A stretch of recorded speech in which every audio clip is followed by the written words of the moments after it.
आज तारीख आहे 26 जुलै 2025, पण 20 वर्षापूर्वी म्हणजेच याच दिवशी अक्षरशः मुंबई जलमय झाली होती आणि हजारो नागरिकांचा जीव त्यामध्ये गेला होता। 20 वर्षापूर्वी 26 जुलै रोजी मुंबईवर निसर्गानं 11 विक्राळ तांडव केलं होतं। अवघ्या 24 तासात मुंबईमध्ये 944 मिलीमीटर पाऊस पडला होता, जो 100 वर्षातील सर्वाधिक पावसाचा विक्रम ठरला।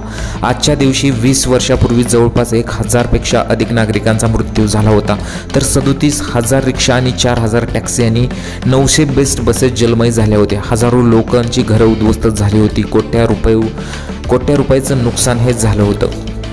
27 जुलैला विदर्भात ऑरेंज अलर्ट, तर पश्चिम महाराष्ट्रात आणि कोकणातील अनेक जिल्ह्यांना ऑरेंज अलर्ट देण्यात आलेला आहे। हवामान खात्याच्या अंदाजानुसार पुढील 4 दिवस मुंबईत जोरदार पावसाची शक्यता आहे, त्यामुळे नागरिकांनी आवश्यक ती खबरदारी घेणे गरजेचं आहे। उथळ ठिकाणी पाणी साचत असल्यानं त्या समस्येवर तातडीने उपाययोजना कराव्यात, अशी मागणी नागरिकांकडून होते। भारतीय हवामान विभाग म्हणजेच IMD ने अंदाज वर्तवला आहे की 26 जुलै रोजी मुंबईतील हवामान सर्वसाधारणपणे ढगाळ आकाश आणि मुसळधार पावसाचे वातावरण राहील, तर नागरिकांनी ती काळजीही घेतलीच पाहिजे। तर शनिवारी संपूर्ण विदर्भ, संपूर्ण कोकण, धाराशिव आणि मराठवाड्यातील काही जिल्ह्यांमध्ये जोरदार ते अतिजोरदार पावसाचा अंदाज वर्तवण्यात आलेला आहे। चंद्रपूर, गोंदिया, पालघर आणि पुणे जिल्ह्याच्या घाटमाथ्यावर अतिजोरदार पावसाचा रेड अलर्ट देण्यात आलेला आहे।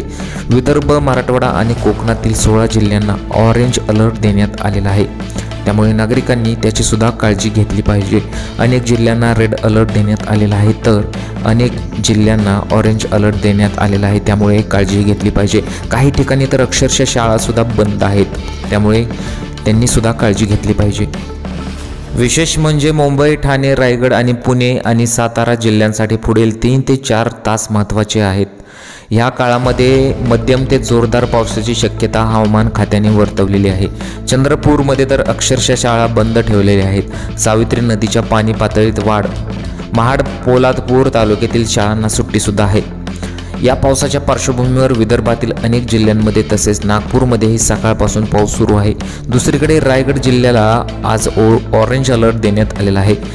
महाबळेश्वर परिसरात काल रात्री झालेल्या अतिवृष्टीमुळे सावित्री नदीच्या पाणी पातळीवर लक्षणीय वाढ झालेली आहे। पावसाचा जोर असाच कायम राहिल्यास सावित्री नदी इशारा पातळी ओलांडण्याची शक्यता वर्तवण्यात आलेली आहे। त्यामुळे रायगड जिल्ह्याचे जिल्हाधिकारी किशन जावळे यांनी खबरदारीचा उपाय म्हणून महाड आणि पोलादपूर तालुक्यातील सर्व शाळांना सुट्टी जाहीर केलेली आहे।